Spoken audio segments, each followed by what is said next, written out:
biopsia, ecco, tirami innanzi. Ciao.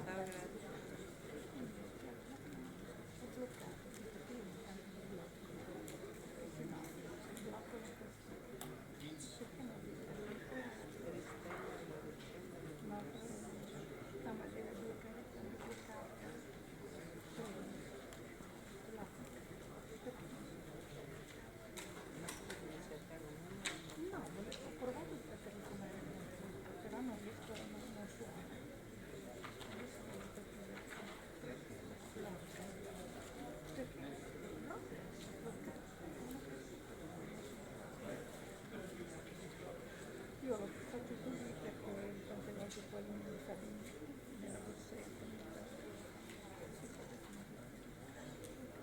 blocco, così, l'ho preso.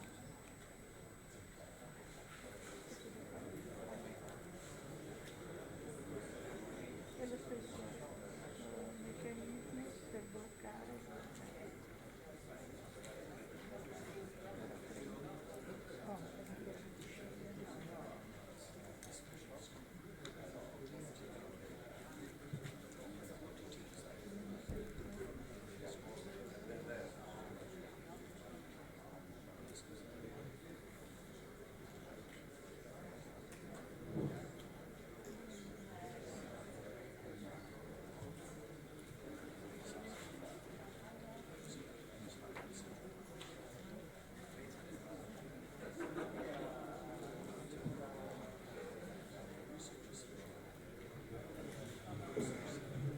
Allora riprendiamo i lavori dopo la pausa caffè. Paolo Mieli è dovuto andare, per cui non ho la pretesa assolutamente di sostituirlo, però insomma tocca a me menare la danza. Per cui adesso noi passiamo a quello che giustamente il professore diceva un attimo fa essere la parte della memoria, la parte memoriale. Ci occupiamo di un aspetto della Grande Guerra che è un aspetto che ci riguarda un po' tutti, perché poi anche quando si parla del concetto di patriottismo e di patria, la patria in fondo non è altro che la terra dei padri, i nostri nonni, i nostri bisnonni sono quelli che hanno partecipato alla Grande Guerra e ne hanno riportato memorie diverse a seconda delle esperienze, ma naturalmente anche a seconda del paese per cui combattevano, del fronte in cui si trovavano. Per cui credo sia estremamente interessante adesso andare a scandagliare non tanto gli aspetti tecnici quanto gli aspetti epistemologici della guerra. E una visione il più possibile multiculturale di questa guerra non può che essere una versione scientificamente apprezzabile. Ecco, non c'è niente di più sbagliato che cercare di vedere un fenomeno che riguarda tutti solo dal punto di vista di qualcuno. Per cui io adesso, senza indugiare ulteriormente, passo la parola al professor Hirschfeld, che ci darà una relazione, ve la leggo tale quale perché non voglio dire stupidaggini assolute, sulla memoria tedesca della Grande Guerra, politici, società e storici. Gli passo la parola e buon lavoro.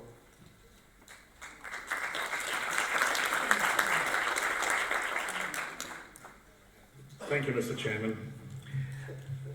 There were several references this morning to Europe, and I would like to start by introducing one remarkable scene connected to this European interpretation of the Great War. The 68th anniversary of the Battle of Verdun in September 1984 saw a remarkable scene. The French President François Mitterrand and the German Chancellor Helmut Kohl standing in front of the ossuary of Douaumont, holding firmly onto each other's hands while the national anthems were performed. The German and French press described the scene as a picture that will go down in history, and so it did.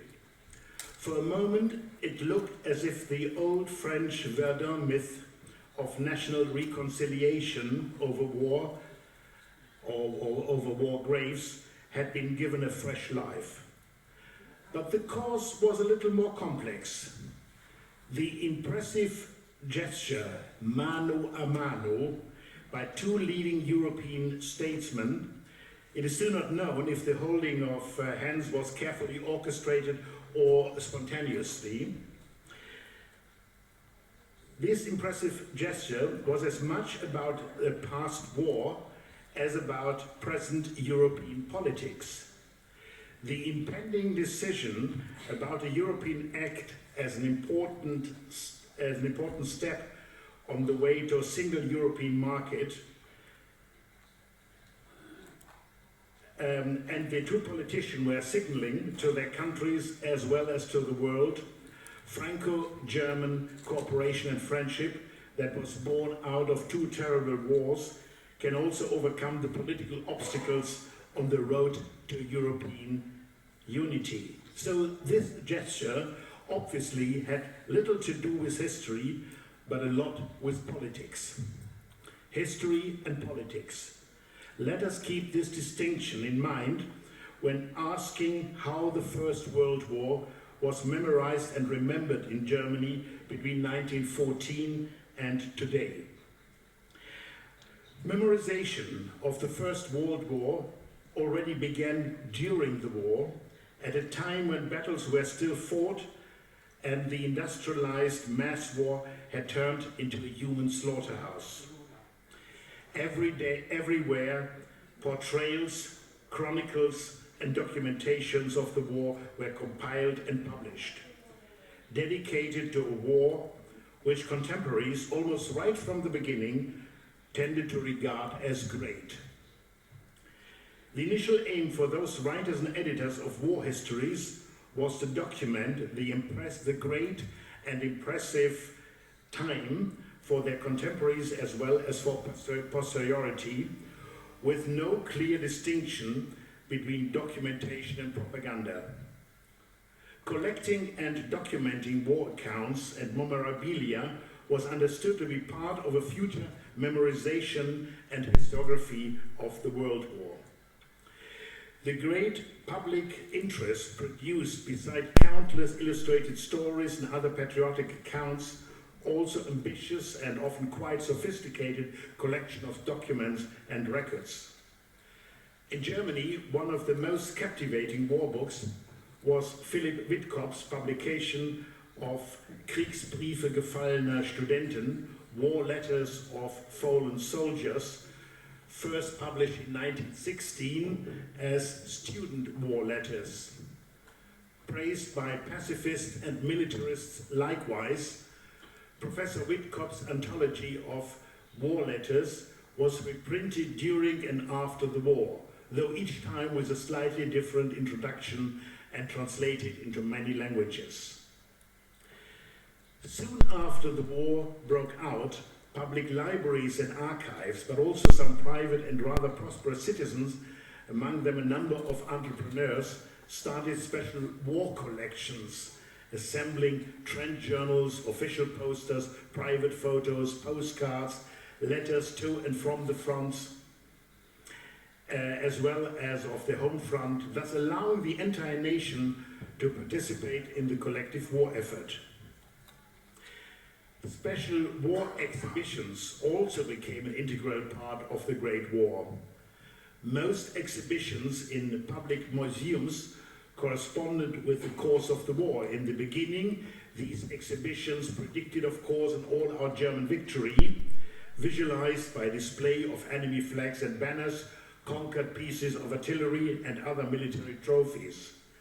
After 1915, they showed reconstructed trenches and dugouts, thus illustrating the stalemate of the trench warfare, while special exhibitions after 1916 depicted the apparently wonderful provision and treatment of mass wounding and maiming in the aftermath of the battles of Material and Human Destruction at Verdun and the Somme.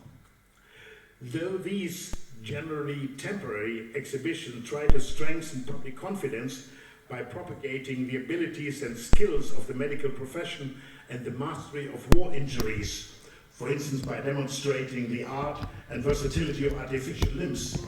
They had to admit to the German home front the scale and enormity of death and wounding. The greater the consequence of the war on the home front and its disastrous consequences were felt, food shortages, hunger, rising inflation, a general decline in living standards, war exhibitions lost their initial popularity. Slightly better, even after 1917, did those exhibitions that specialized on technical aspects of the war, like aerial warfare or submarines, which also derived a popular appeal from a certain kind of hero worshipping. Much of their popular appeal, however, derived from a certain kind much of their appeal, however, derived from a certain kind of hero worshipping, for instance by creating the popular myth of aviators like the Red Baron Manfred von Richthofen. Recently, historians and museums experts have stressed the fact that war exhibitions considerably contributed to the process of popularizing modern exhibition technologies that during the interbellum, the interwar period, were often used in film. Given the polarized culture of Weimar Germany, it is important to stress that a collective memory of the World War did not exist after 1918. The German memory of the war was divided by class, generation, geography, milieu, and politics. This is particularly true for the way the war had ended for Germany, that is, with the unconditional surrender of the army, the November Revolution, and the collapse of the monarchy. The ensuing controversies, the so-called war after the war, between the political right and the left overshadowed a common remembrance and thus prevented a collective memory of the war in Germany. Instead, the war continued to be perceived in rather selective way. Military disasters like the Marne battle, but also undecided battles like the Somme, involving far too many casualties, were largely ignored, while victories like Tannenberg were publicly celebrated from 1919 onwards. This selective memorial process was not restricted to the war years, but continued to dominate the political struggle right through the Weimar years. All political sides adopted the popular cult of the fallen soldiers and endorsed the topos of the unknown soldier, but they did so for differing political models and as a consequence for different national heroes. Communists usually praised their fallen comrades, who apparently had died for the Bolshevik world revolution, while Social Democrats, together with the democratic Reichsbanner Schwarz-Rot-Gold, the color of the German flag, defended the ill-famed Weimar Republic and all it stood for. German nationalists in and outside the parliament, together with the League of Frontline Soldiers, the Stahlhelm, and the early Nazi parties either depicted their martyrs for the national cause, like the Free Corps fighters Albert Leo Schlageter, who had been executed by the French authorities in 1923 for sabotage during the so-called Ruhrkampf, or they portrayed their martyrs for the Nazi movement, like the infamous Horst Wessel, who was killed during a Berlin street battle between Nazis and communists. The public erection of First World War monuments is a particularly instructive example for the existing divisions after 1918. In contrast to France, where local communities and administration generally determined where and how monuments had to be set up, in Germany, this decision was often influenced by local war veterans associations. The symbolic fight about the right way to remember the World War almost turned into a trench war of monuments. Local monuments depicted in most cases the Iron Cross, the German steel helmet, swords, oak leaves, apart from the usual Christian symbols. In smaller towns and villages, war memorials usually carried the names of the fallen soldiers, while some bigger cities like Stuttgart, Nuremberg, or Würzburg published so-called memorial books containing the names of tens of thousands of war victims, and these were soldiers and civilians. A German national monument or a memorial to commemorate the First World War, as in France, the tomb of the unknown soldier at the Place Étoile, or as in Britain at the popular cenotaph in Whitehall and the grave of the unknown warrior in Westminster Abbey, was therefore out of the question. Germany did not get a national monument. The so-called Tannenberg Memorial, which had been destined to commemorate the so-called Battle of Tannenberg in late August 1914, in which the invading Russian Second Army had been defeated, became a popular tourist attraction, particularly after Hindenburg, the hero of Tannenberg, had been buried there in 1934, but it never became a central place for remembrance. During the 1920s and early 1930s, the memory of the First World War was not only determined and shaped by official documents and public commemorations. The media, these are the history books, the official war histories, as well as the popular battle histories, fictional literature, memoirs, journals, and pictorial chronologies, influenced the existence of particularly German war memorial culture. The countless narratives and literary novels that were published after the Great War were by no means uniformed. On the contrary, the writers and exponents of soldatischer Nationalismus, soldierly nationalism, who felt bound by a code of military honor and sharply rejected the democracy, catered for the need of many, but by no means for the majority of German soldiers who had served in the Great War. Though Ernst Jünger's war oeuvre, notably his much acclaimed Storm of Steel, certainly bore no trace of pacifism, Jünger's attitude of the war was much more complex. He often adopted a rather factual manner, but he could also express himself in an apocalyptic, romantic way. For instance, when he referred to the war as a beast showing his claws, producing storm and tempest, the sounds that evoked in him incredible awe, as J. Winter has called it. The sharp divide and opposition between apparently pro- and anti-war writers during the later Weimar years had therefore less to do with language and aesthetic qualities than with the presumed morale and political lessons offered by those works concerned. It was as much a matter of public debates and controversies as an exertion of political influence.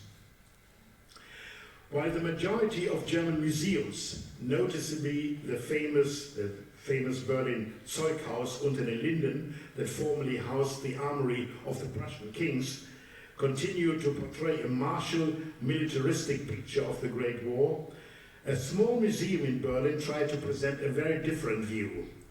And that was Ernst Friedrichs Internationales Antikriegsmuseum, the International Anti-War Museum, which opened in Berlin in 1925. Housed in a humble two-story family home not far from the busy Alexanderplatz, the Anti-War Museum displayed a remarkable collection of war memorabilia and artistic objects and paintings. The radical anarchist and pacifist writer and artist Ernst Friedrich worked with effects and elements of shock, alienation, and confrontation. His collection of documents and gruesome photographs showed everything which the patriotic war collection omitted, and particularly those distorted faces that the French call les gueules cassées. Friedrich did not cherish the illusion that the horrors of the war had a lasting effect on his contemporaries, not even on front soldiers. Humans are forgetting machines, was his realistic assumption. Thus he tried to offset with his museum, but also with numerous other political and artistic projects, the mounting loss of memory and what he regarded as a rising glorification of the war. This was as much likable as it was naive, given the marginal role and influence of pacifist ideas in Germany's post-war society. Friedrich's now famous anti-war museum was not the only manifestation of pacifism or leftish rejection of the war. There were sundry other political artistic initiatives, among them the Agitprop, political art and propaganda exhibitions of the Rote Frontkämpferbund, the Red Alliance of former veterans under the slogan "War Against the Imperialistic War," that mostly catered for their respective political affiliations and artistic environments.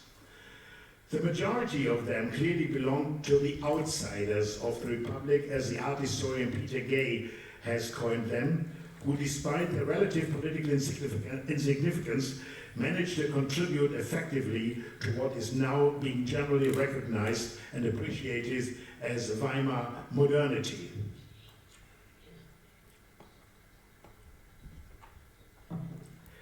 The Nazi seizure of power in 1933 and the intellectual strengthening the ability to defend oneself, the Wehrhaftmachung, as the Nazis called it, of German society, led to an almost mystical conjuring up of battlefields like Tannenberg, Langemark, and Verdun. Interestingly, the Battle of the Somme, with more than 1 million dead and wounded soldiers on all sides, remained rather in the background. So, for instance, Langemark provided the name for student scholarship schemes. Langemark, a village in Flanders, where apparently in November 1914 a young and shortly trained so-called student regiments had to put up a brave fight against superior British forces. For Hitler himself, the Great War always remained a cornerstone of his private as well as of his political referential system. But though his speeches and utterances were larded with rather general comments about the war, particularly about the shared Fronterlebnis, the experience of the front soldiers, it was clearly the end of the war and Germany's undeserved defeat in 1918 that Hitler remained concerned with, particularly during his earlier career as drummer and rallier of the Nazi Party. War guilt, November treason, stab in the back, the last with strong anti-Semitic references, and the shame treaty of Versailles had been his most favored catchphrases during the 1920s. After Hitler's appointment as Chancellor and Führer of the German Reich, his political language underwent certain changes. His still frequent references to the World War became less aggressive, at times even moderate, though we left no doubt about his intention that he was going to revise or even undo the dictated Versailles Peace Agreement. This, of course, changed again after September 1939, when Hitler triggered another world war with even more terrible consequences. The military victories over Belgium and France in the summer of 1940 were celebrated by the Nazi regime as the true end of the First World War. So 1940 was the true end of the First World War. In doing so, the unknown World War corporal, as Hitler used to call himself, could be assured that most Germans would agree. Even liberal and conservative opponents of the regime took personal pride and satisfaction in these victories. For the generation of front soldiers, it was finally justice brought back by history after the injustice committed in November 1918 by military capitulation and, of course, in 1919 by the shameful peace treaty of Versailles. During the course of the Second World War, the war of 1914-1918 continued to be instrumentalized for political and military goals, which seemed to be linked directly to the German collective memory of the First World War. There are numbers of areas, the war aims, military strategy, the war economy, and the propaganda, where Hitler and his regime felt they had to act decisively not to repeat the mistakes of the previous war. For lack of time, I cannot deal with this apparent continuities here, except for one, the continuity of the partisan myth. There are strong indications that the image of the Freischärler, as the Germans say, or the Franc-Tireur, the partisan, as the real or imagined irregular civilian fighters against German troops in Belgium, northern France in 1914, also strongly influenced the policy and methods of German security forces, the police and the SS, but also the Wehrmacht during the Eastern Campaign. This already became evident in the first phase of the German occupation of Poland in September 1939. Just as in Belgium in 1914, there existed hardly any civilian residents in Poland, but the language and the line of reasoning and justification nevertheless were just the same. Besides, many German soldiers harbored other powerful images and perception of the First World War, in particularly the invasion of Cossacks, as it was called, the Kosakeneinfall into East Prussia in August 1914, with the ensuing widespread fear of Russian soldiers. Similar negative images of the Bolshevik that had been produced during and after the Russian Revolution of 1917 were revoked after the German attack of Russia in 1941. A number of German generals and troop commanders have used these images from the First World War to confront and relate their new experiences during the Second World War with those from the previous war and other military conflicts fought in the East, like the fights of the Free Corps in the Baltic and Upper Silesia after 1919. To be sure, the Wehrmacht's expansionist war against Poland, the Soviet Union and other countries was fought first and foremost along racial lines, whereby political and economic goals provide the rationale for Hitler's war of annihilation in the East. But long-standing cultural prejudices, inherited feelings of superiority, and previously acquired negative historical images among ordinary soldiers, as well as among the officers and generals, facilitated their participation in a war of complete and utter destruction that many of them had neither anticipated nor desired. Already during, but more so after the Second World War, with its hectacombs of lives, cut-off biographies, and enormous scale of destruction, the First World War lost its central memorial position in German society. Thus, the Great War became overshadowed by events and consequences of the Second World War, like it did in Russia and other East European countries, but also, for instance, in the Netherlands, in Scandinavia, and even in the United States. While the German public at large was concerned with coming to terms with the political, social, and economic legacies and repercussions of the Second World War, popular memory of the First World War seemed to fade away. It only existed in some side alleys of bookmarket in the form of soldiers' memoirs and reprints of popular war novels that had been written and published during the interwar period. But this was a niche market without broader public resonance. Besides, the marketplace had to be shared with a far greater output of military books and pamphlets dealing with the Second World War. As far as the Zunft, the trade of German historians, were concerned, most of them continued to use the old established patterns of interpretation of the 1920s, evoking the military and political predicament that held our diplomacy in bondage at the moment of the Great World Crisis in July 1914, as one of the most important German historian, Gerd Ritter, used to phrase it.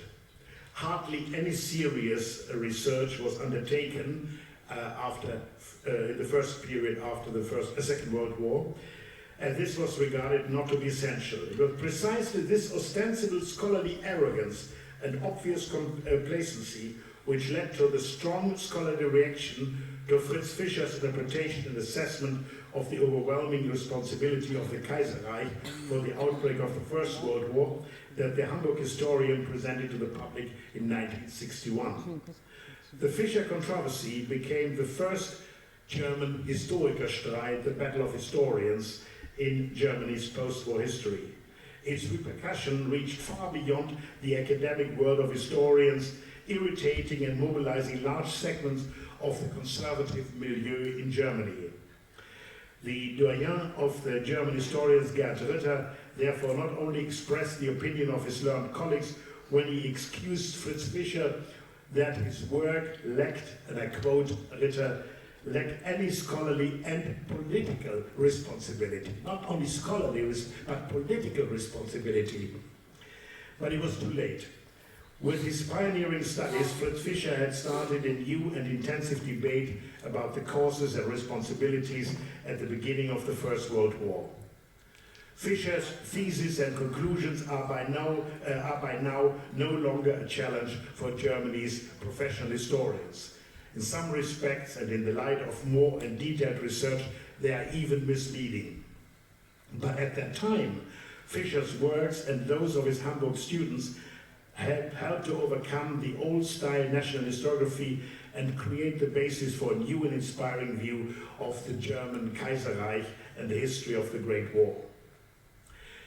The growing public interest in Germany for the Great War of the last 2 decades was as much the result of a generational change as of a new orientation of historians towards a more cultural-orientated historiography of this war. Culturally and intellectually, the First World War seems to have escaped from the shadow of the Second World War to become a surprisingly popular subject for history books, historical and political magazines, TV documentaries, and feature films. A number of ambitious and often sumptuous World War I exhibitions have succeeded to attract large audiences, which occasionally even surprise the curators and organizers of these presentations. Apart from their international and often comparative approaches, these presentations of the First World War make good use of the current state of research, in particular by employing the historiographical concept of guerre et culture, war and culture. As a welcoming result, the catalogues that were written and produced in preparing the exhibitions often became standard works and thus benchmarks in their own right. Unlike France, Belgium and other countries, Germany still does not possess a museum of the Great War. This, however, has not turned to be a drawback. On the contrary, special exhibitions that are in any case only held for relatively short periods are usually spared the obvious deficits and long-standing controversies which seem to be part and parcel of historical museums and monuments these days throughout the world. Instead, they are usually open for innovative and experimental ideas and developments that can be reflective of scholarly arguments. In any case, they are much cheaper than permanent solutions.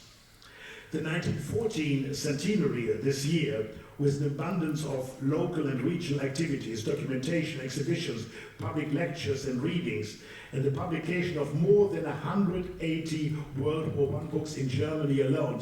So far, 180 books were published in the last 8 months or so. Demonstrate that the First World War, even in Germany, is no longer the forgotten war. It remains to be seen, however, if this momentum of interest continues even after 2018. It is the appropriate moment to stop here and leave time for discussion. The memorization of wars follows basically the same pattern that applies to other less violent periods of history.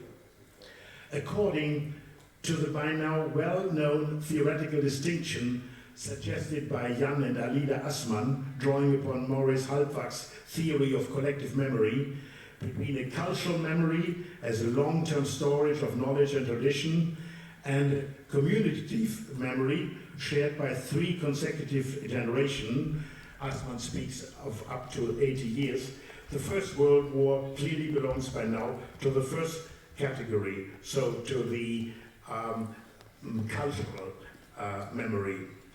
Most contemporaries have passed away, and even the children of the Great War are no longer with us. What are left are the relics and the artifacts of the war, the text, the pictures, the cemeteries, and the monuments that constitute our cultural memory. But artifacts representing the war already existed, as we have heard, right from the beginning. How and to what extent these objects and their representation have formed and determined the respective memories are then a matter of debate. Thank you for your attention.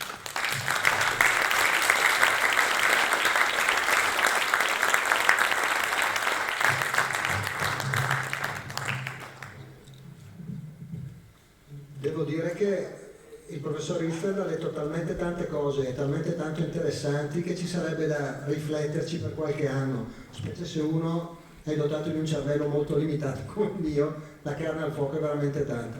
Mi permetto un'unica riflessione per quello che riguarda i luoghi della memoria e i monumenti funebri che sono cresciuti nel primo dopoguerra, anche e soprattutto nella zona di Gorizia e limitrofe, perché è molto interessante secondo me per il turista, quindi non soltanto per l'addetto ai lavori, cercare di leggere nelle simbologie di questi monumenti l'idea che c'è dietro. Nella zona intorno a Gorizia ci sono diversi sacrari militari. Premetto che il cimitero di guerra, inteso come lo intendiamo noi oggi, è un'altra delle idee nate nella Grande Guerra e che rappresentano modi diversi di celebrare il caduto e modi diversi in questo modo di celebrare una certa retorica nazionale. Quello di Aquileia, che era in un certo senso creato per la visita turistica già durante la guerra, dovrebbe rappresentare un ordinato cimitero domestico con le croci in ferro battuto tutte uguali, dovrebbe avere un aspetto rassicurante. Il grande sacrario di Re di Puglia, che ha sostituito il cimitero di Colle Sant'Elia, rappresenta contemporaneamente la visione del Calvario, quindi quel legame mistico fra il fante caduto e Cristo che era stato postulato dal D'Annunzio nella preghiera di Sernaglia, e contemporaneamente la terza armata invicta che sfila con i suoi comandanti in testa davanti a un pubblico. Quindi la sfilata vittoriosa alla fine della guerra rappresentata in queste tombe con davanti appunto la tomba del Duca d'Aosta e dei suoi comandanti di corpo d'armata. Invece ad Oslavia il modello è quello germanico, la Tottenburg, cioè la torre di pietra dove i morti difendono ancora il confine, la trincea, la patria. Quindi un'idea diversa, non un'idea trionfale, ma un'idea invece del morto come dire, retaggio della difesa della patria. Sul modello di Oslavia viene edificato anche il monumento del sacrario di Nervesa della battaglia, e poi invece sul modello trionfale viene costruito per esempio il sacrario di Asiago, che è un'enorme porta trionfale. Ecco, questo modo di guardare multidisciplinare, di guardare la Grande Guerra, ma di guardare la storia, credo sia la prossima frontiera della storiografia. Quella che è stata inaugurata come storia culturale dovrebbe diventare un frammento di questo caleidoscopio che dovrebbe essere il tentativo di ricostruire tutto un mondo e non soltanto appunto gli episodi, le tabelle, il numero di colpi sparati, il numero di vittime.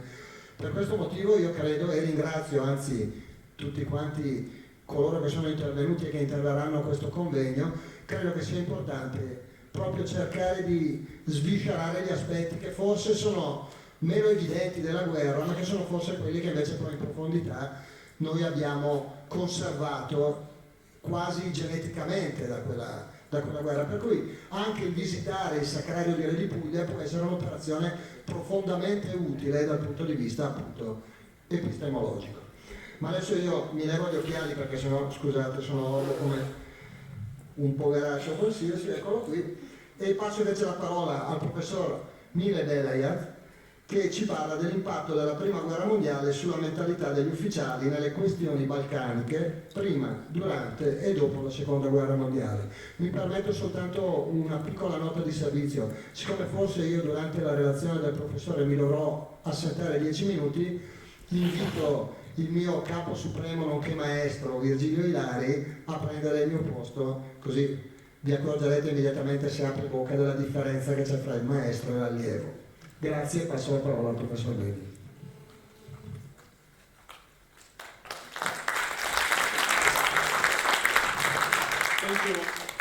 Thank you, Mr. Chairman. Before I proceed reading my paper, I would like to say that I'm very glad that some of what my colleague Gerhard has referred overlapped in the terms of approach with that what I would refer here. But I will go in details from a local level, so I hope you will find it interesting. Marking 100 years since the start of World War I attracts not only academic circles, but broader public as well. In spite of frequently exposed desires to leave a past in the past, we are still observing how even distant past had shaped mentalities ever since. But as usual, it's not only past itself, but its abuse or use for political purposes. Sometimes it's not clear whether we face standard narrative which comes from political mentality as well as from national identities, or we face intentional distortions. A long 19th century that had started with the French Revolution and ended up in the fall of 1918 actually did not cease to exist in many ways. In mental maps, ideas, even political movements that had been developed in the 19th century would continue to shape post-war world along the impacts of the Great War itself. The very fact is that war struck heavily upon sentiments and mindsets, but one should always bear in mind broader heritage from the pre-war years. Generation 1880-1890 that encompassed army officers as well had prominent role not only throughout the wartime, as we learned, but also during the interwar years and later on in the World War II. Some of them would have prominent role in the 50s as well. In the case of Yugoslavia, like, let's mention, deputy to Prime Minister and famous leader of Croat Peasant Party, Dr. Vlatko Maček, he was reserve officer in 42nd Division, fought in Serbia 1914. Prime Minister Dr. Ivan Šubačić, also Croat, and also reserve officer, but later on Yugoslav volunteer, fought in Serbia 1914. Then famous Marshal Josip Broz Tito, then NCO in Zagreb Regiment in 1914, fought in Serbia. Then Dr. Mirko Puk and the writer Mile Budak, future ministers in the Pavelić's government, notorious war criminals, also took part in the war campaign against Serbia as reserve officers. Budak was also captured and he experienced a later on withdrawal through Albanian mountains to Adriatic. An excellent book of Ben Shepard, Terror in the Balkans, German Armies and Partisan Warfare, alongside with the other accounts, led me to an idea to evoke some specific aspects of World War I heritage that had impact on the World War II and even after. Shepard, as well as Walter Manošek and some others, noticed that the majority of the high Wehrmacht officers engaged in the Balkan campaign in 1941-1945 were of Austrian or Austro-Hungarian descent. Some of them had direct experience in the Balkans or Eastern Front during the Great War. No mention Hungarians who were engaged too in the Balkans. Commanding generals like Alexander Lehr, Lothar Rendulitz, Franz Behme, Edmund Gleise von Horstenau, Maximilian de Angelis, Julius Ringel, Walter Hinkhofer, Adalbert Lončar were former Count K officer. Writer Radomir Luža calculated that more than 200 Wehrmacht generals and 600 colonels were of Austrian descent. On the other hand, many top-ranking officers in the independent state of Croatia had both time experience fighting in Serbia, Macedonia, Bosnia, and Montenegro 1918. Some 81 generals and colonels have been listed in Who is Who independent state of Croatia. The troops under their command had committed atrocities and war crimes as early as in the summer 1914. The atrocities and maltreatment were directed against Serbian population in Bosnia and Herzegovina too, as well as upon civilians during the occupation of Serbia and Montenegro after 1916. However, what some of them have done in World War II was not for the first time in their lives.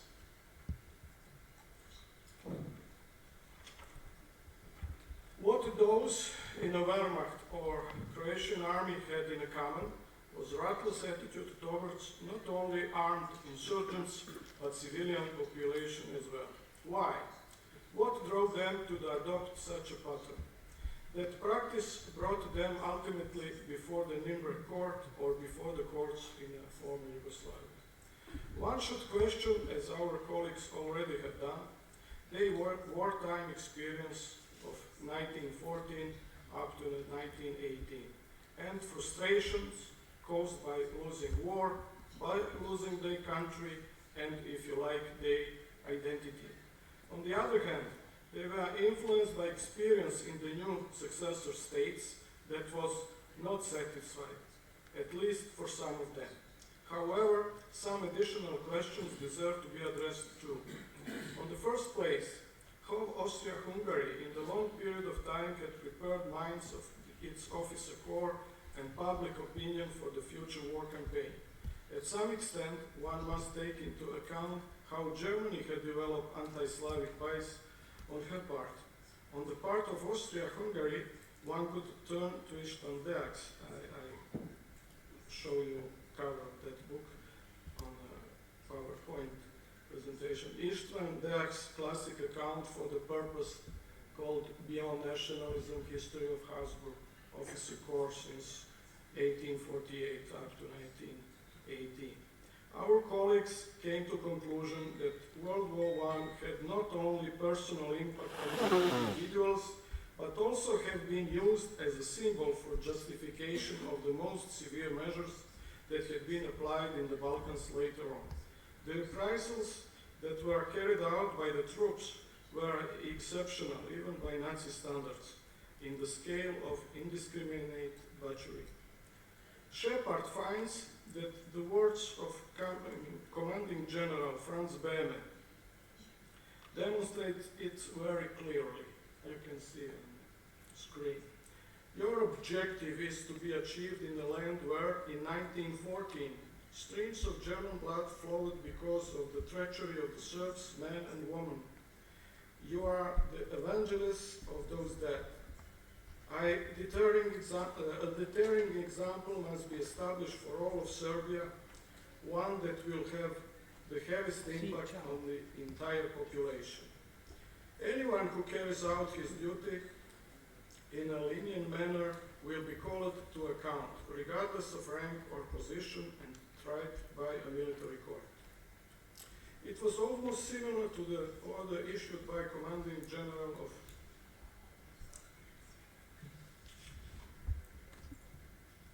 9th Army Corps in August 1914. Quote, war is bringing us into one hostile country dwelt by the people, fanatical hostile towards us. A country where perfidious murder as catastrophe in Sarajevo demonstrates has been celebrated as a heroism. Any human, any merciful approach towards such a people is not welcome. On contrary, it could be harmful for security of our own troops. Therefore, I am ordering that the most harsh, strict, and full of hatred attitude should be adopted in that regards. Anyone who expresses mercy would be severely punished. The same order prescribed way of taking hostages and their immediate execution under any excuse. In Sarajevo, General von Appel, commander of 15th Army Corps,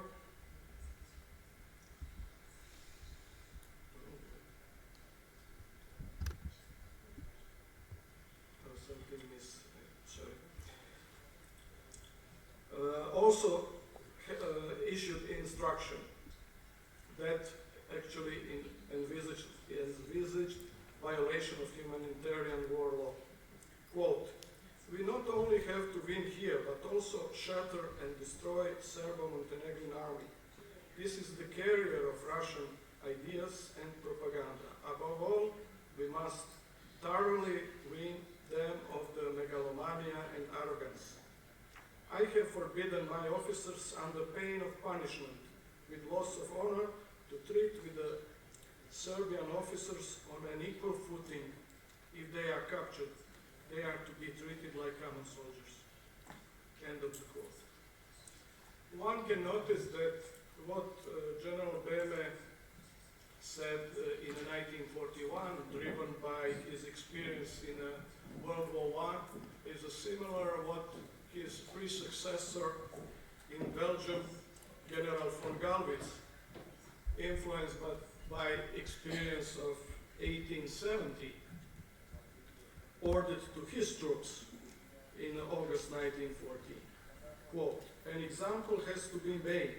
All captured men are to be shot. But practice was extended on females and children too. The cities of Milan, Louvain, and Anden became known for mass executions upon civilians.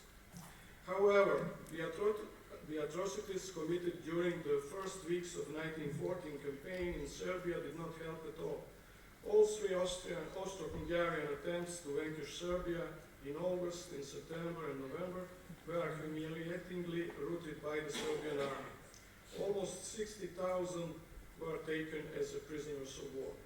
This fact left unmemorable impression and frustration.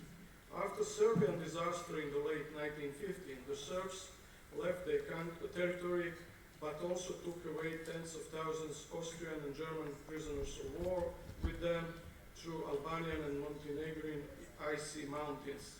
Deadly march could only stop Austrian hard feelings. Furthermore, occupying forces, Austrian and Bulgarian, had to deal with the insurgents and popular uprising in 1917. Ultimately, it was the Balkan battleground that Central Powers lost its final battle. As Ben Shepard put it, quote, in September 18, finally the Serbian army would be instrumental in breaking Macedonian front, the key military event that heralded the Austrian-Hungarian Empire's complete collapse, end quote. All this, from the assassination of Franz Ferdinand, military humiliation in 1914, corrosive effect by the Serbian army on Austrian army's morale, and finally, direct role in the empire's disintegration enabled, quote, Wehrmacht commanders to steer Austrian hatred and resentment of the Serbs during the World War II, end of the quote. The members of the Habsburg officer corps and men, German ones as well, have experienced East, as we learned before, Slav people and Russian prisoners camps, civil and Bolshevik revolutions. Some experience the counterinsurgents operations or the pacification of certain occupied territories. The above-mentioned officers had also been exposed to the permanent state and ideological propaganda. One or two additional aspects I find important for the topic should be addressed. 19th century Europe, among other ideas, was a cradle of racial theories mixed with the social Darwinism. An extent of anti-Slavism in the pre-war German officer corps was evident. It was directed against East as the old echo of Russophobia, common to the West in general. The attitude was the foster in reaction to the pan-Slavic ideology. There was a notion of German moral mission to civilize its backward eastern neighbors. In the words of General Helmut Moltke Jr., it would be, quote, racial struggle between Germanic and Slavic races, end quote. In his letter to General Konrad von Hetzendorf, he explained that it is, quote, duty of all states that carry the standard of Germanic culture to prepare themselves for this, end of the quote. On the other hand, in spite of multi-ethnicity of Habsburg officer corps, there was obvious anti-Serbian attitude and anti-Slavism within monarchy. General Konrad, as a junior officer, took a part in fighting Slavic irregulars in occupied Bosnia and Herzegovina in the period 1878-1882. In his view, they Slavs were cruel, bestial, and bloodlust. He and his soulmates, like Oskar Kočarek, would prepare reckoning with local Serbs in eastern Bosnia and Herzegovina in the case of the war. The Balkan Wars that stirred up sentiments among South Slavs in monarchy provoked concern within the ranks. War was seen as an option for salvation against threats. Quote, unsurprisingly, those years saw Austrian journalists take an increasingly bellicose line against Serbia. After annexation of Bosnia in 1908, some officers saw apparently imminent battle between superior Germans and inferior Slavs. End quote. According to Austrian Chief of the General Staff, one can talk of superior and inferior states, not races. But for his subalterns, the idea of existence of superior nationality or religion or civilization was already there. In the Balkans, one fact must not be overlooked.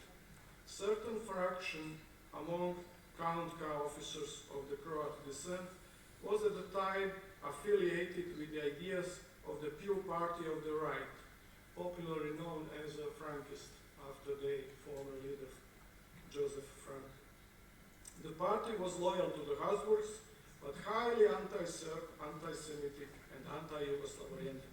They were against policy of, at that time, the ruling Croat-Serbian coalition. Party in question had used to demonize and dehumanize Serbs as the breed of impure blood, false brothers, etc., well before July 1914.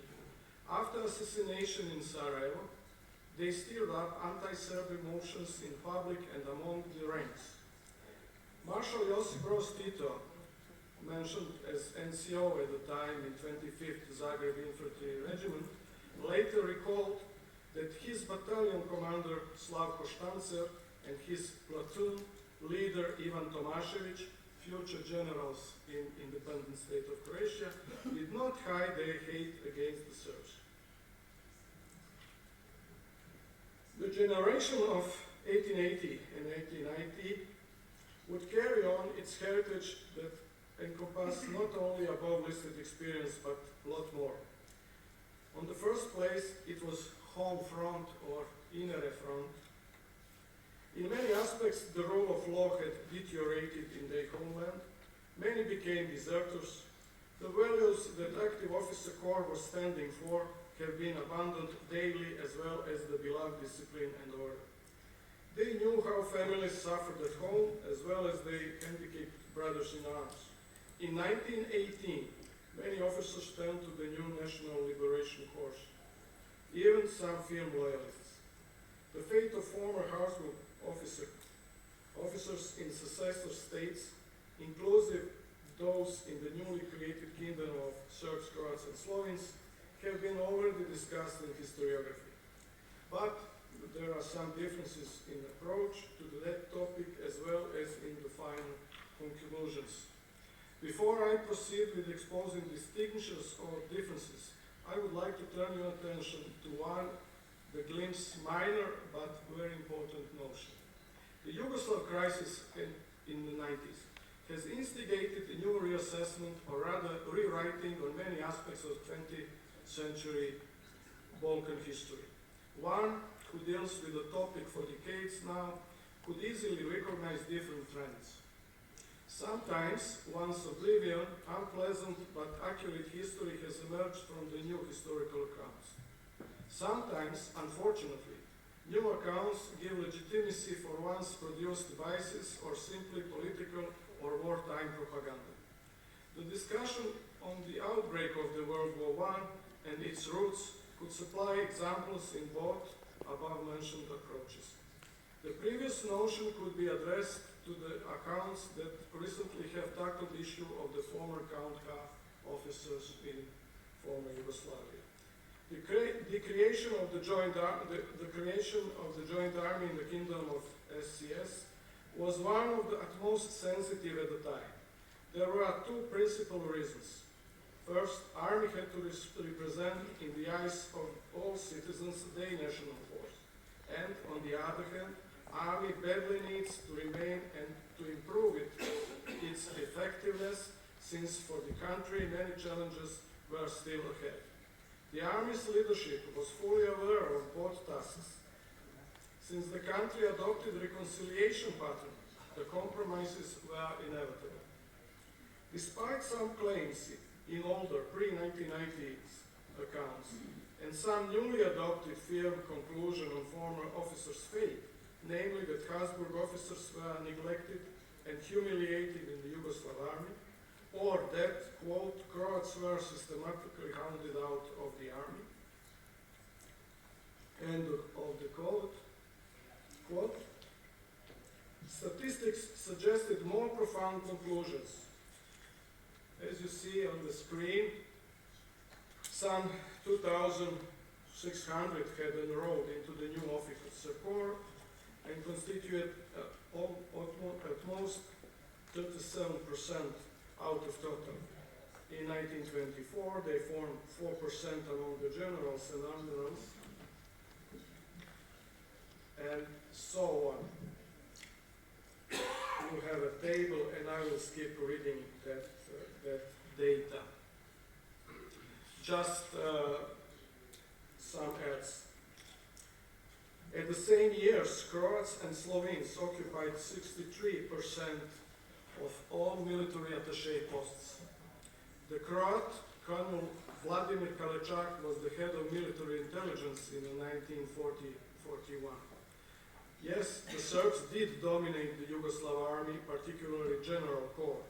But however, there were 12 Montenegrin, 64 former Habsburg officers, as well as 2 non-Serbs from the former Serbian army, out of 500 in total in the whole interwar period. In the 30s, at the end of the 30s, Yugoslav officer corps numbered some 10,000. Almost 85% of them were young officers who had received military education in Yugoslavia. But in the same time,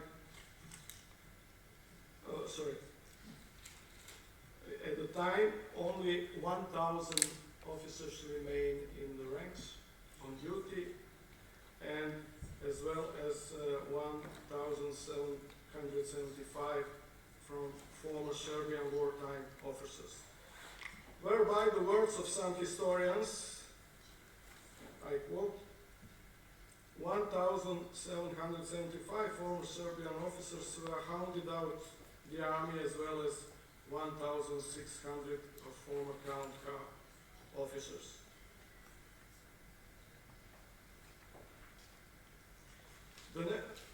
On the fate of those group, the National Council of SCS, it was a temporary government in Zagreb after the coup in October 1980, before unification.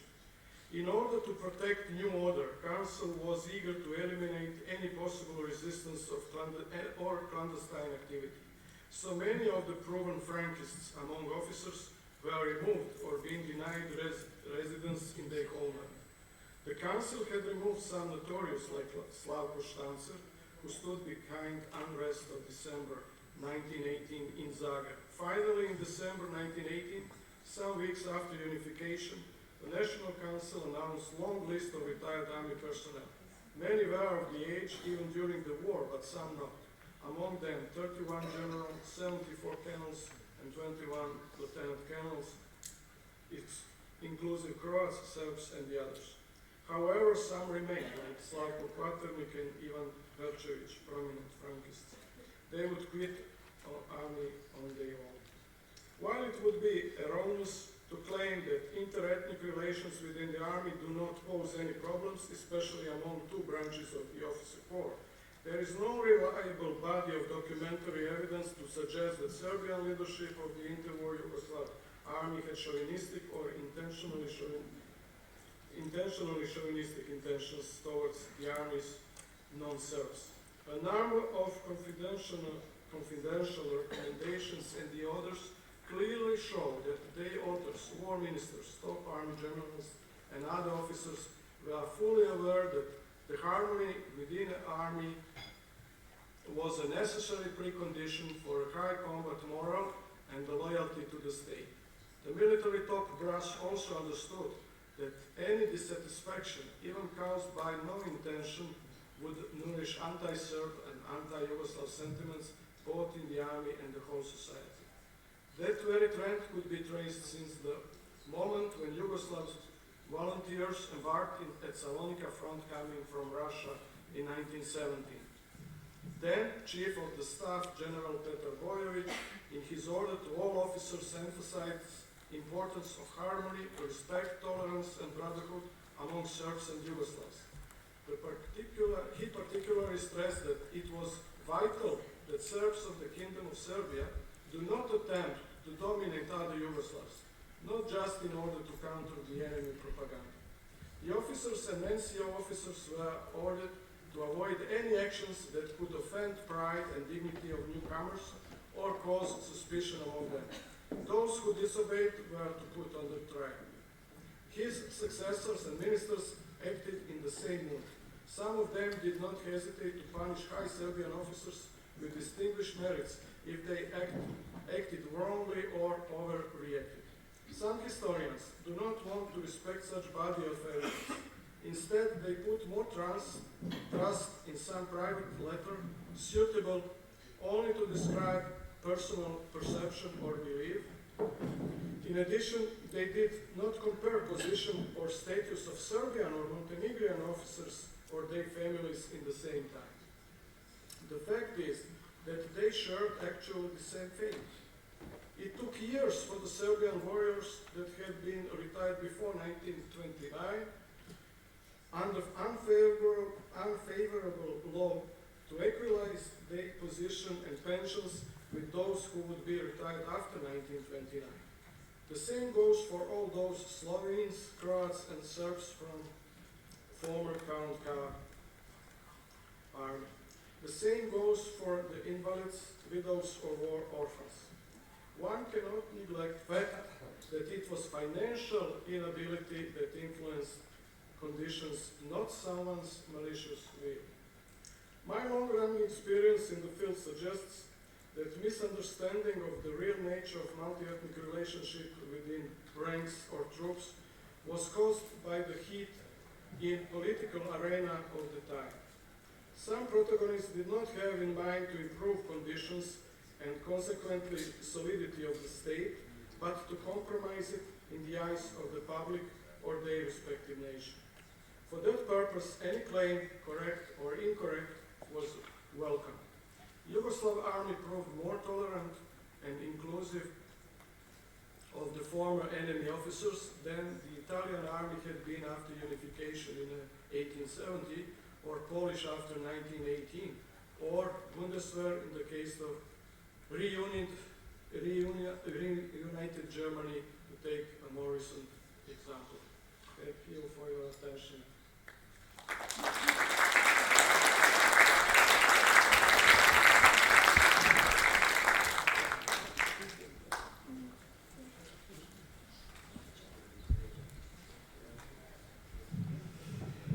Bene, siamo arrivati all'ultimo intervento, quello della professoressa Petra Svosciak.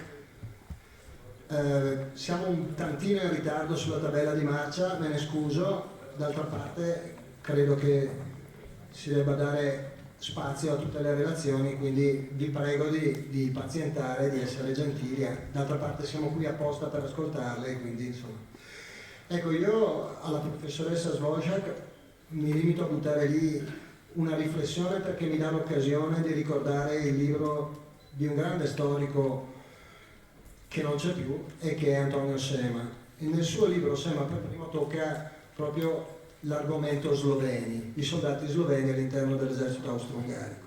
Soldati sloveni che sul fronte italiano combattevano con uno spirito nazionale diverso da quello che li portava a combattere sul fronte galiziano o molto più sul fronte serbo.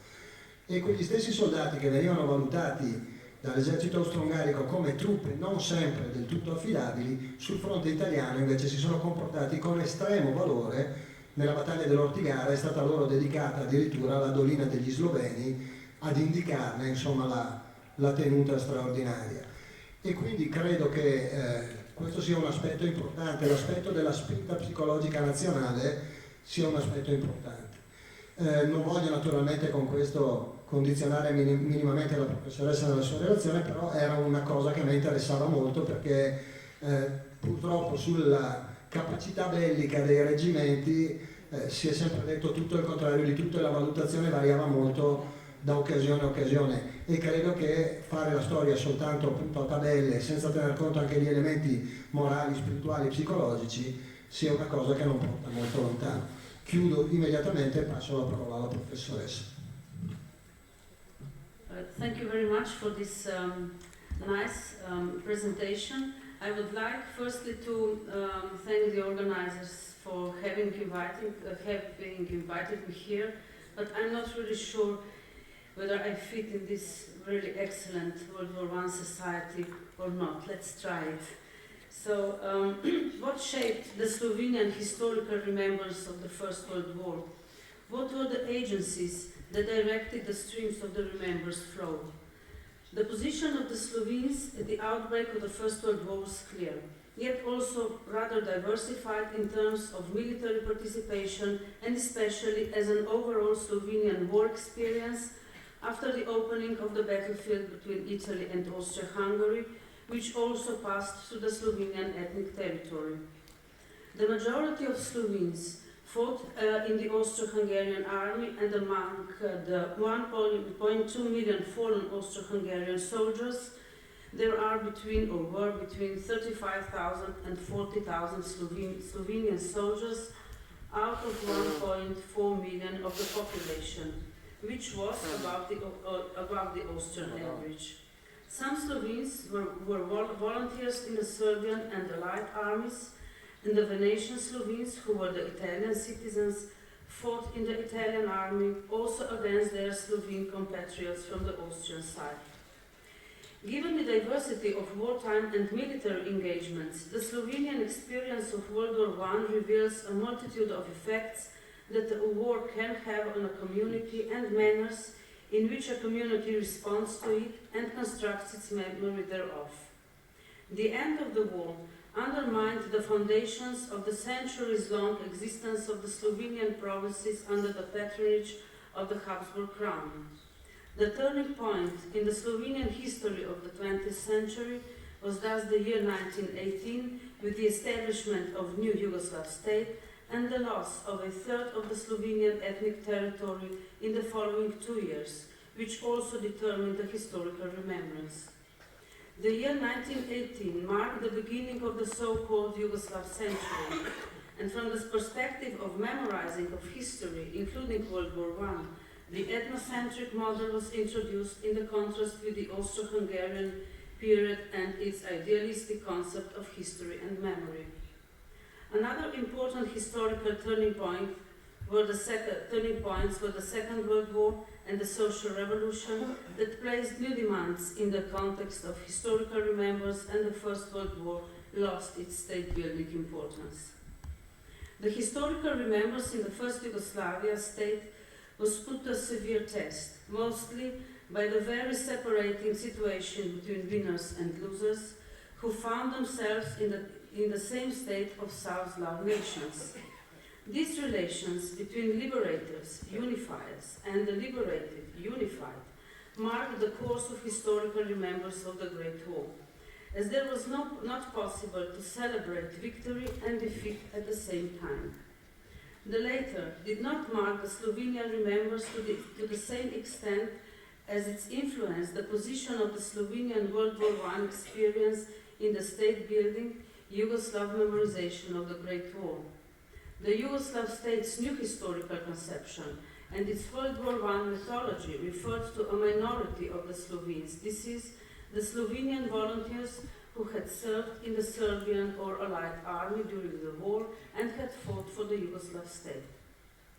The Slovenian historical remembrance of the First World War was for many decades based exclusively on the memorial literature, as well as on the position of the commemoration of the victims of the war that was above all materialized throughout the memorial of the unknown soldier or a central state monument dedicated to the fallen soldiers. The memorial literature clearly reflects the state-building memorization preferences that had to support the central Yugoslav political course common Yugoslav culture and united memory of the historical events. The mainstream of the interwar Yugoslav war remembrance evolved around the thematization of the Serbian war effort and the withdrawal of the Serbian army with the king and the government along the Albanian mountains to the Adriatic Sea, as well as the Yugoslav volunteer movement. The latter became the most popularized war theme also in the Slovenian part of the Yugoslav kingdom. The Slovenian volunteer veterans encouraged the comrades to write the memories. They even established a publishing house and published a monumental memorial book with stories of Slovenian volunteers. Although the Slovenian volunteer movement could perfectly fit into the Yugoslav Remembers frame, their actual military role was very modest, though it should have mattered in terms of their symbolic effort in making the first Yugoslavia. The unsuccessful attempts of volunteer veterans to become an active part of the Yugoslav historical remembrance demonstrate the double standards in handling the public memory of World War I in the first Yugoslavia. After 1945, the volunteers movement, just like many other World War I themes, withdrew from the public memory with one exception of an attempt to partly configure the movement to the needs of the socialist revolution, and this clearly shows how certain themes managed to adapt to the new political course. A similar development could be observed researching the thematization and remembrance of the military uprisings of the so-called Slovenian regiments in May 1918. The military uprisings were the result of deteriorating conditions in the Austro-Hungarian army and were mostly led by the returnees from the Russian captivity, where they experienced the Russian revolutions which ended the war and made it possible to the soldiers and the prisoners of war to return home, where they had to rejoin the army and combat in the last Austro-Hungarian offensives on the Italian front.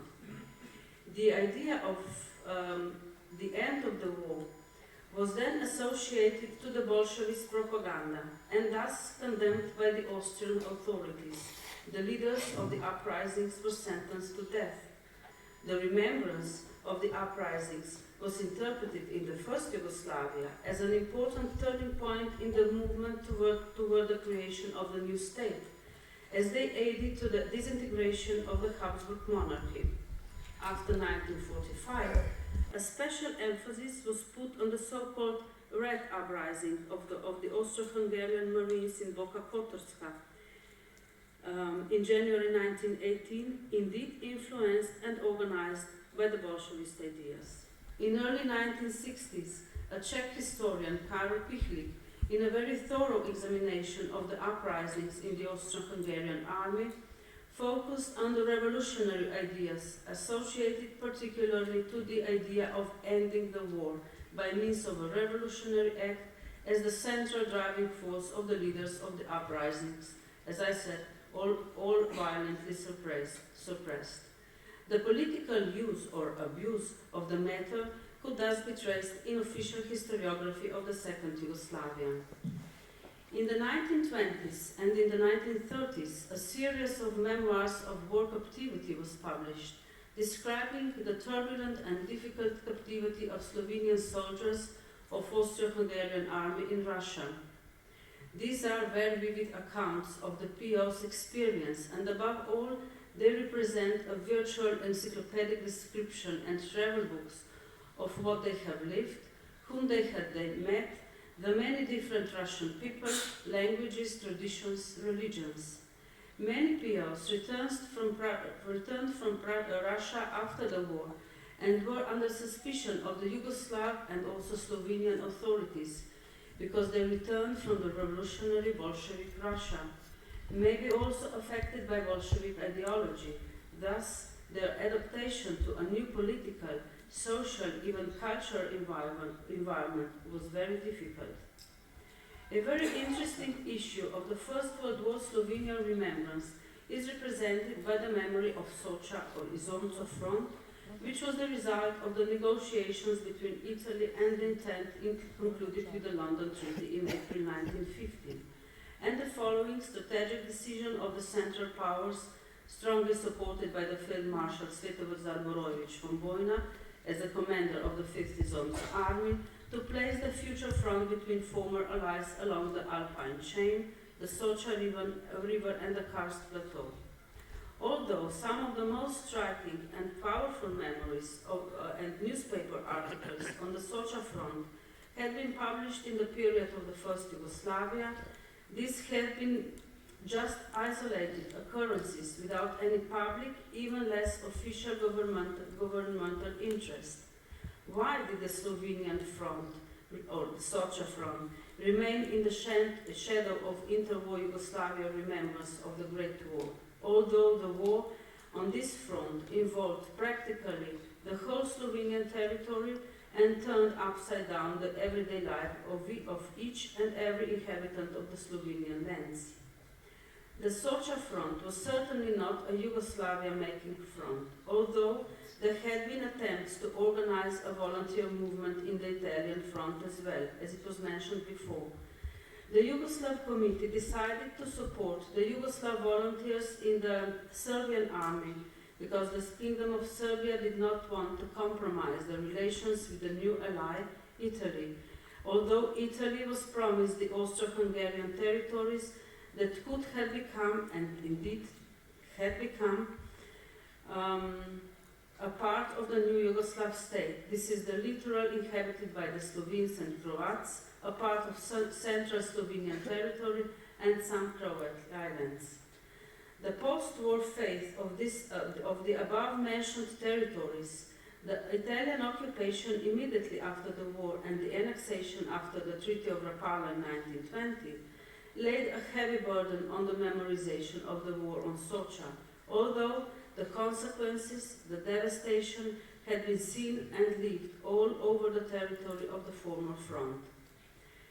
But due to the Italian oppression, no public memory was permitted, not even the unveiling of the memorial plaques or monuments to the fallen Slovenian soldiers coming from these lands. On the other hand, the Italian government raised up monumental ossuaries along the whole former front, thus 3 also along the Socha River in Kobarid, now in Slovenia, Caporetto Karfreid, Oslavje, already mentioned near Gorica, with a very dense Slovenian population, and Tradipulja. If this could be a reasonable explanation for the absence of public memory, including printed memories and other writings, as until 1929 the use of any form of Slovene was prohibited by the fascist regime, and the withdrawal to the private and intimate sphere, the problem of the non-memorization and the absence of the thematization of the so-called Slovenian front remained open and unanswered.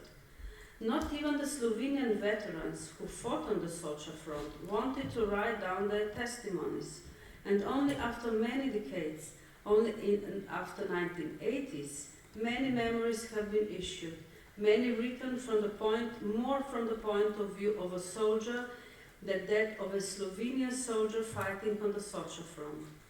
They usually do not display moral hesitations about serving in the so-called foreign army, as it was usually interpreted in the 7 decades long Yugoslav period.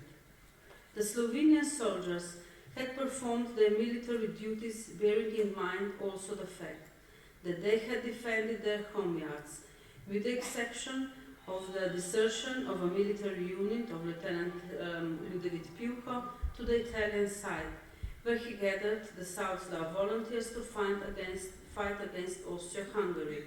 And there were some other isolated cases in which the deserters has chosen, like Piuco, a lesser evil. But Piuco's post-war faith clearly reflected the actual political environment in the new Yugoslav state. Piuco was seen as a traitor, and he was not acknowledged the status of a volunteer, as he acted against the decision of the Yugoslav Committee on the organization of Yugoslav volunteers only for the Serbian army. Thus, the struggle for the public memory and recognition of the sacrificing effort of the Slovenian soldiers during World War I and during the first Yugoslavia, was taken over by the Slovenian veteran organization, who had to convince the Serbian and Montenegrin comrades, whose war was crowned with victory, as John Horn put it, that their war experience should not have been neglected by defeat, but acknowledged as well. In the interwar Yugoslavia, the inter-allied victory culture was certainly prominent, but in terms of the position of veterans, it was also potentially exclusionary. Some Serbian and Yugoslav veteran associations were aware of the gap between the victors and the vanquished and tried to incorporate the Austro-Hungarian veterans into its ranks. But the Italian comrades repeatedly reminded them that many South Slavs, especially Croats, combated against intent interests during the war. The Association of Reserve Officers and Warriors was thus claiming two goals. They tried to show to international veteran movement that Yugoslavia wholly belonged to the Allied camp. On the other hand, they tried to convince all Yugoslav veterans of the united comradeship regardless of their wartime past. The reconciliation among former enemies was not only the central issue of the international veteran movement, but an important domestic concern. Despite many attempts of this reconciliation, the fact remains that the central figure of the pro-Serbian volunteer was also the most powerful symbol of culture of victory. They gained heroic attributions as they had fought for a virtual national army of a non-existing national state, which gave them the possibility to play a crucial role in forging the united Yugoslav national identity. The principal activity of Slovenian war veterans was concentrated around the economic issues of the veterans, war invalids and war widows.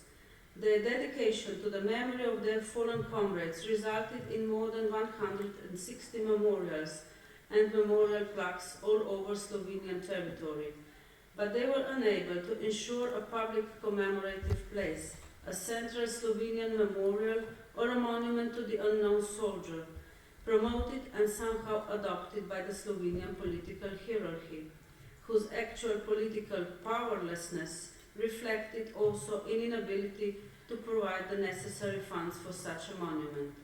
On the other hand, the Avalan Memorial in the surroundings of Beograd was constructed as the last attempt of Yugoslav government and the king to confirm the Yugoslav identity and unity, which could not allow the separate, this is tribal or national, Slovene, Croat and Serb remembrance of the past events.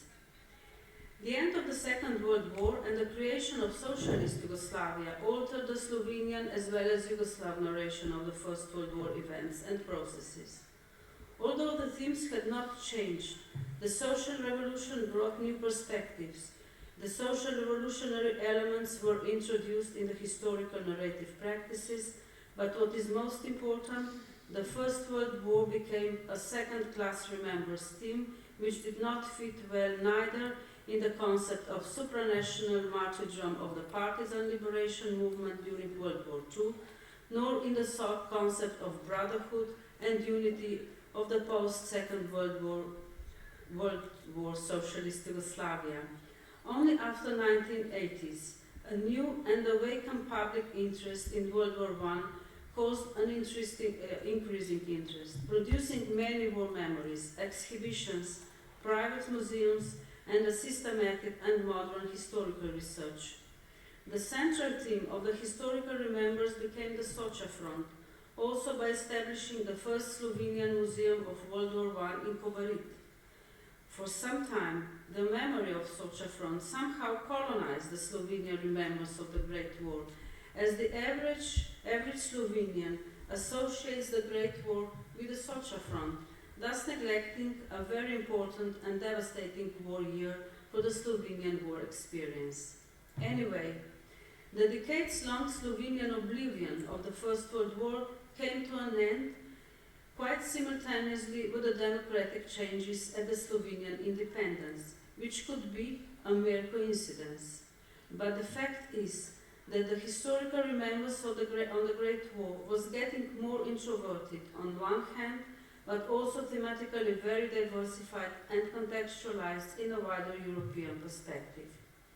The Slovenian perception, as well as remembrance of the First World War, thus depended on actual political and historical circumstances and processes, on the actual Slovenian political influence, on the course of historical remembrance in the state context, the choice, state-building historical themes to be politically correctly thematized and thus becoming an active part of historical remembrance.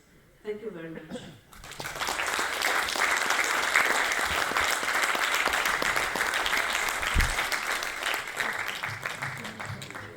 Io ringrazio Petra Svoršak per il suo intervento. Una piccolissima riflessione. La memoria di certi episodi anche in Italia è controversa. Il nostro Ludovic Piuco si chiama Cesare Battisti. Il ricordo di Cesare Battisti, a seconda dei punti di vista, e di nuovo torniamo alla necessità di una visione a 360 gradi, passa da quella di un patriota a quella di un traditore. Dipende esclusivamente da questo. È vero che poi, e questo credo sia un altro punto molto interessante dell'intervento della professoressa, esistono delle storie ingombranti che vengono dopo e che in un certo senso rubano spazio alla storia precedente, che poi invariabilmente si riprende le sue soddisfazioni. Questo che cosa significa? Significa che siccome la storia viene studiata e descritta da uomini, nella storiografia purtroppo ci sono i difetti e le qualità degli uomini che la scrivono. Anche questo credo che per tutti noi che ci occupiamo di questa materia sia un'occasione molto interessante di riflessione. Di nuovo ringrazio tutti quelli che sono intervenuti in questa mattinata. Credo davvero che ci siano stati degli interventi tutti quanti di altissimo livello, tutti quanti molto interessanti per punti di vista. Vi do appuntamento alle 15:30 alla fine della pausa, perché anche noi come esseri umani, oltre che come storici, insomma, pensiamo alla mente ma un po' anche allo stomaco. Arrivederci a dopo.